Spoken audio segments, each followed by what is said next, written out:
Hello everyone and welcome to the nearly award-winning Sprint Zero podcast. My name's John Russell and I'm here with my co-partner, Crab in Crime. Let's get those pincers out, Mike Gowland. Hello Mike, how are you? Hi John, I'm good, thank you. How are you? Yeah, I'm alright, thanks mate. Good. Yeah, not too bad, not too bad. I'm sporting some black nail varnish today. I did notice that. You go a bit My Chemical Romance there. Yeah, I just thought You go to the Black Parade. Yeah, why not? Okay. So today on the podcast we have Suhail Sayed. Suhail is a freelance principal consultant at Powerflow Digital, where he specialises in migration and consolidation from other platforms into the Microsoft 365 ecosystem. I think he's also dealing with a couple of logistical issues, being having to spend his time between India and the US. So welcome to the podcast, Suhail. How are you doing? You good? Hello, John. Yeah, I'm doing very well. Thank you for asking, and excited to be here. It's nice. I'm really pleased to have you on the podcast today, Sahel. Could you just tell us a little bit about yourself, just your background and how you got to where you are today? Yeah, absolutely. So I've been working with outsourcing IT organizations that get outsourced work from different parts of the world, and been with Cognizant for the longest time. I worked with Cognizant for almost a decade, and eventually thought I could do my own thing and essentially the same work. But I try to find my own customers and, do a little bit of the sales and marketing myself. Yeah, so I started off as a call center analyst and then eventually got into the IT side. I did some training. I was a trainer and a training manager, and did a lot of roles in the IT help desk space. And then eventually kind of got interested to learn more about Microsoft 365 and got into the level 2 admin and level 3 automation type of area, and then started offering that as a service, and I now do that full time. Nice one. So I know you said that you were a career switcher. Is that a career switcher as in when you moved into being a freelance principal consultant, or were you talking back a little bit more further back in your past there? Both ways. I think initially it's very common in the US or in the UK to have a side job along with your college degree. That's not so much the culture in India. Students are just supported by the parents and they just study full time. So, but then I had to work part time given my family's financial status at that point in time. So I was a salesperson during my college days. After my college, I would go into a retail shop and sell stuff there. And I was studying computers as part of my college degree. So at the end of my college, I was kind of divided between a corporate call center and IT help desk career and a retail career where I could be a retail store manager and manage multiple stores. So I was kind of flip-flopping between selling and being in retail, which I enjoyed more. And then eventually the IT side would pay more because this is servicing the first world. Mostly we're servicing Europe and Australia and US where the economy is much better versus, if I do retail, it's really serving the Indian economy. So I was kind of divided between I'm really passionate about sales and selling, but there's not so much money to be made in being in India in that area. I know sales jobs pay a lot. SDRs, BDRs make a killing in US and those parts of the world, but not so much the case in India. So I was kind of struggling between the two. So I flip-flopped between retail at the beginning of my career. But now, towards the end, becoming a freelancer where I have to also sell and do, I think I was able to marry the two things very well, but it took a decade. It took a decade. Yeah, until I could find, something that aligns with both my, both what pays well as what I love to do. So, the sales part and convincing the customer something that I love. And then technically now I know what I know. So I'm able to deliver on those services as well. And can you tell us a little bit more about that transition then into where you are now?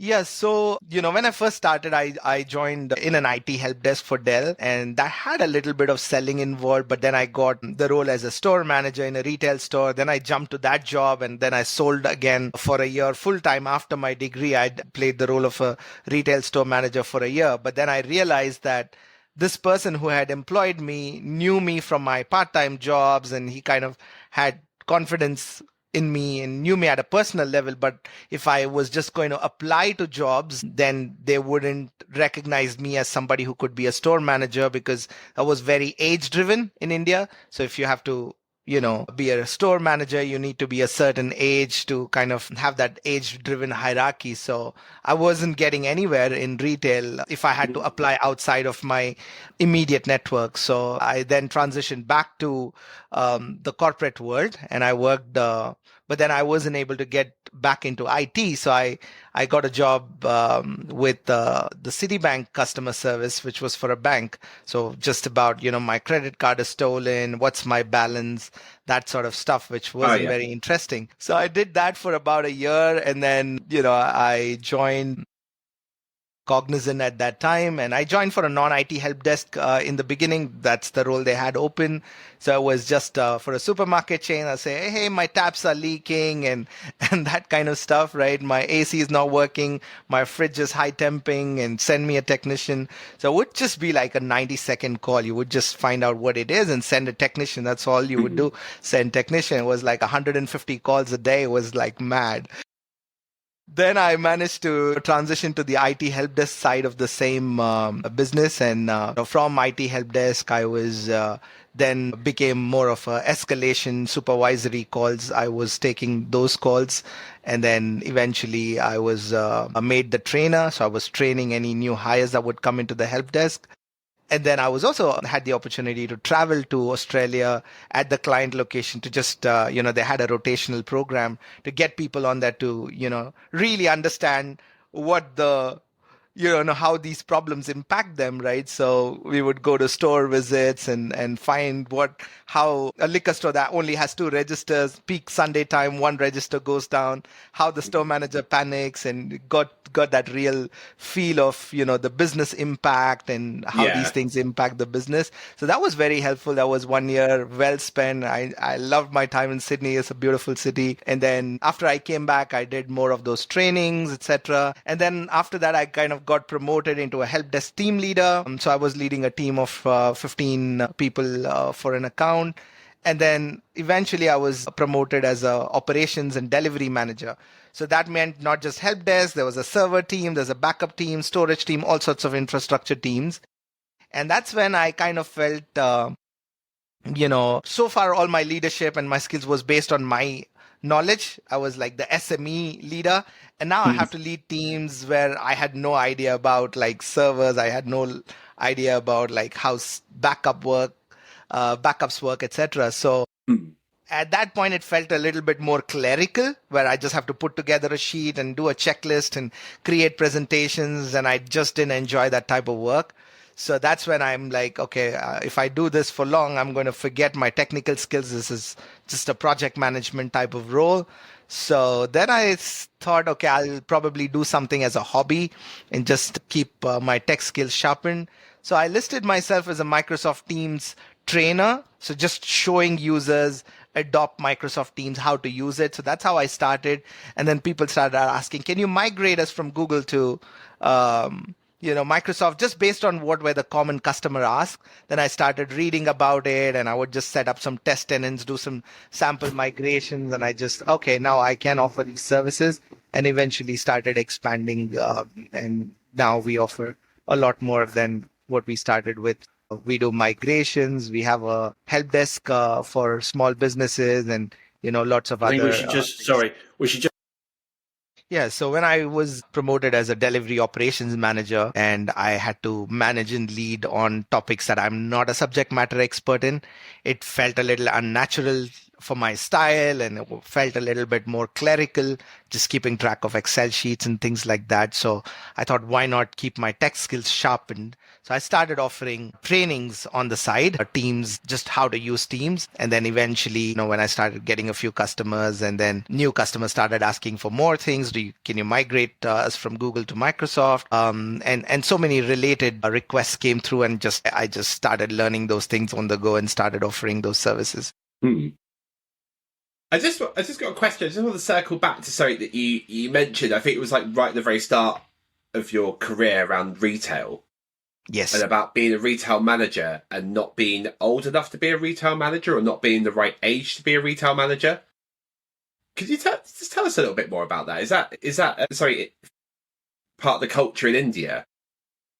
Yeah, so yes, it's a bit cultural. In India, there's a huge difference between, so there's a bit of a class difference between what you would call, an office white collar job versus we sometimes even call it two Indias, right? One that serves the, workload from Western countries and then the one that serves the local economy. So typically, people who work and things have changed with more premium brands coming in and all of that. But I'm talking 10 years ago, most people in retail wouldn't be very well educated. They wouldn't have degrees, probably high school diplomas. And so in that culture, it would be hard for you to kind of like manage or be a boss of someone who are older than you, have the respect, and people don't really like a younger boss. Okay. Right. So the younger folks are more the salespeople. And then, yeah, so I was, from an age perspective, I did 3 years alongside my college. So the specific person who offered me that role knew me and saw my work for 3 years. And then he was comfortable enough to give me that role. But I then see. anywhere Yeah. else Yeah. is you just completed your education like a year and a half ago. A store manager is someone who has like 6 years experience in retail and is at Yeah. least 30 years old. And so, yeah. So I was basically chucked out of the retail industry Yeah. back into corporate. Yeah. No, that's just very interesting about that sort of like age bracket to do a certain job. I wasn't sure if that was like how that works culturally over there. Yeah. Yeah. Yeah. Absolutely. It's a Okay. cultural thing. So, did you have any any challenges when you were transitioning from a non-technical to a technical job? So it sounded like you were studying. Was it computer science you were studying, or Yes. yeah?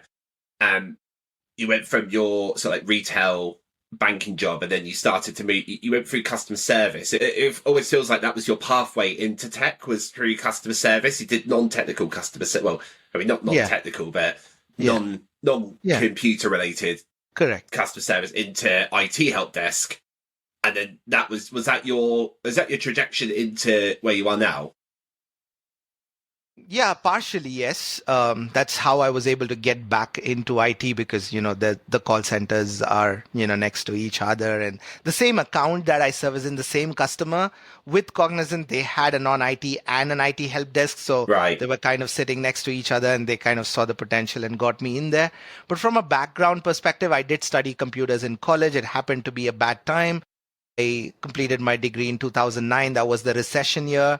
And I did a 3 years degree versus the 4 years engineering degree. I did my bachelor's in not engineering because that's what I could afford. And because the jobs were so less already during the recession year, most of the orgs that were hiring for IT roles, they just wanted to make the recruitment process simple because they had so few roles. So they said, oh, this year we're not hiring anyone with bachelor degrees and only engineering degrees. So Right. I did not even get to attend any IT interviews. Forget about being rejected. Like there wasn't any interview for me to attend in IT that year. So, so I kind of did IT and I wanted to do IT. I did some coding in my college, but, I just didn't have the right guidance and, timing wasn't right. So I kind Yeah. of flustered here and there, but then got back to it eventually. And then how long was it? 10 years from that point that you then No, managed 10 to years move is in? when I kind of quit my job and started doing my thing. So I see. Yeah. this yeah. journey took about like 4 or 5 years to get back Okay, into yeah. IT. Yeah. Yeah. And are you based in the US at the moment, or are you based in India at the moment? Yes, so right now, because my business is registered in India now, because it's freelancing, it's kind of location independent. So temporarily for the last 1 year, I've been living in the US just because my wife has a job over there. But then, Whereabouts are you? she's working out of Hartford in Connecticut. Oh, Okay. right, nice. Okay. And so the kind of Power Platform space, stroke Microsoft 365 space in India, do you think is there a lot of potential, a lot of work there, or are you looking really outside of India for work? Yeah, there is work in India, but then there is an excessive human capital in India, right? So if you find Indian clients and, it's probably cheaper for them to hire someone full time and get them to, walk into their office. I see. Yeah. Right. Right, So there's not much of a contracting Consultant. and It's not really a consulting space. consultant mindset. Yeah, absolutely. Because then they can actually get someone full time. And there's also a lot of, hey, you're my friend. Can you help me with this type of informal culture? So if they do need a consultant, and they'll probably find someone who's a friend's friend who'll just help out.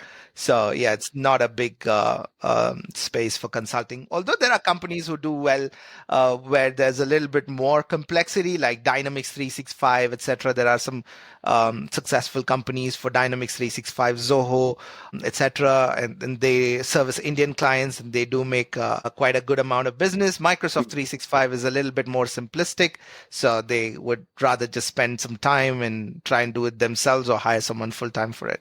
So your Powerflow digital freelance company, is it just yourself, or are there any other people involved? Yeah, there are other people involved. So when I started, it was just myself. So at the moment, it's me, and I have an operational IT help desk that services from 8 a.m. to 5 p.m. Eastern time, Monday to Friday. So we have two people in addition to me that man the help desk. And then we have some fractional consultants for specialized work. So for Intune and security compliance implementations and, Power Platform work and things like that, we have, Okay. Fractional consultants or partners that work with us. Sounds really good. So it's quite diverse what you're doing. Are you specialising in anything in particular? Like if say someone came to me or Mike and said, "Oh, we were looking for someone that does that's your skill set." Is there a specialisation there, or are you quite broad with yourself and the fractional consultant? Yeah, so with the fractional consultants and everyone else, it's a bit broad, but our marketing or our messaging is based on what at least, I need to kind of work on it. But at the moment, it's all based on what I was able to deliver. And a lot of these side gigs and the broadening has happened just from existing clients coming up with requirements. And then I find someone who can do it for them, either onboard them onto the team, or then, we do some transfer pricing. But my core skill set is more in terms of migrating to Microsoft 365 from all of the other tools and helping them with the adoption and training and helping them with any glitches or, challenges that they face when making that switch. And if you've been used to Slack, Teams feels like, overwhelming. And then, you kind of have to understand, Teams does a lot more than Slack. It may not be as best in some of the things, but then these are the other things that it can do to try and, counterbalance that, and doing the training and adoption piece and the migration and bringing all their data over to the site. That's usually what our primary core offering is. And then once they come into that ecosystem, then the customers might have other asks, and then we have a ecosystem in place to be able to deliver on those things as well. Yeah, I sometimes feel like Teams does too much, Yeah. Yeah. So, Suhail, have you ever listened to the podcast before? I have not, unfortunately, but I will make sure I Even do that. better. We have this regular segment on the podcast called The Uncomfortable Corner. Yeah. I feel like The Uncomfortable Corner needs a bit of a jazz up, doesn't it? I like how what's the word I'm looking for? Brutalist it is. Yeah, it is quite. I mean, even the music's quite brutalist. It's a year old. That song is a year old. Yeah. So, Suhail, when was the last time you felt uncomfortable, whether that was in or out of work? And what did you do? How did it make you feel? And how did you get through it? Yeah, I never felt out of work. It's usually been the other way around. You feel overwhelmed, then there's too much work and you don't know which one to approve, prioritize, and you have customers following up. I feel like sometimes take it on too much, or haven't delegated properly. So that's the most recent kind of challenge. The way I've dealt with it is mostly spent some money, hired some coaches, and got some business coaching. And whenever I feel like especially after I started, I think I've been freelancing for 2 years, so a year, and I started with mostly Fiverr. And then 1 year ago, I started doing some stuff on LinkedIn, making some posts, etc. So on LinkedIn, I saw this concept of coaches, and, there's a coach for everything. 90% of them were just scamming and, but then found some real ones, and, there's a coach for everything. So whatever, problem you face, there's always someone who's been there before, and they can help you out of it. So good coaches are also expensive. So sometimes, just I'm not very tight with my money. I'll just make that investment, spend a little bit of money, get the right coach, and they usually are able to help me out of that. So what I'm getting from that, Suhail, is, and I've definitely struggled with this in the past, where I think it sounds like you're very comfortable in your known skill set. Like you have a very good known baseline on what you can do, and then you're able to identify something that you could do with a bit of learning or you can't do, and therefore you get a fractional consultant to help. Is that kind of the right kind of summary? Yes, and I feel like, anything can be learned, but like, you only have certain number of hours in a day. And then when you already have enough on your plate, then it's probably wise to, not try to eat do everything yourself. Just take your portion of the pie and let everyone else do you think you think it's easy, and I don't know this exactly from experience, but do you think it's easy to fall into a trap where you just get fractional consultants to do things and not actually do the bit that might be challenging for you, if you see what I mean? Is there more of I know it's obviously time-based, but could there be a kind of point in time where, you've oversubscribed on the resources? I feel, just freeing up my time allows me to do more of sales. Right. With Microsoft 365 growing and subscription-based growing, I've seen, like, when I first started consulting, I met someone who was a Power Platform specialization, right? They were just a Power Platform development agency, whereas I was more on the admin and training and migration side of things. So they said, hey, you might be getting some clients who might want like hardcore Power Apps development, and you can kind of refer them to us and we can have some revenue sharing arrangements. And there were a team of 6 people at that time, 2 years ago, when I was one person, and now I'm about 5. They're now about 60 people. So the growth in terms of the Microsoft product suite and the adoption has been constantly increasing. So I feel like, sometimes I feel the trap is, okay, I want to do more challenging stuff, and that kind of satisfies the ego. But I think the meat and the core money is in sales. So the more you let go and let the fractional consultants do the work, the more time you free up for your sales calls, for your outreach, and that's just much better for business.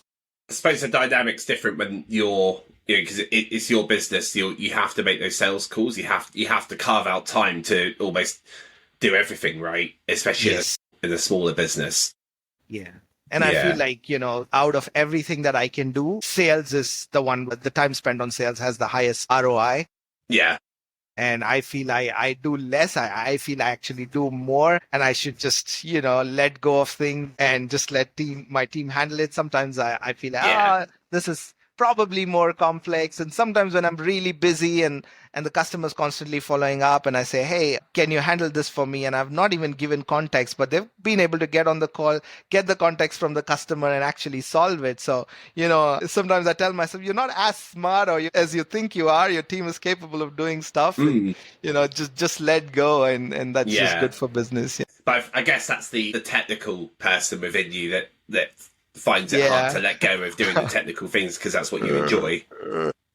Yeah. Right. I think that's all we've got time for today. Suhail, thank you so much for being a guest on the podcast today. Any links to Suhail's social feeds, etc., will be in the show notes. Any other links to resources mentioned in this episode will be there too.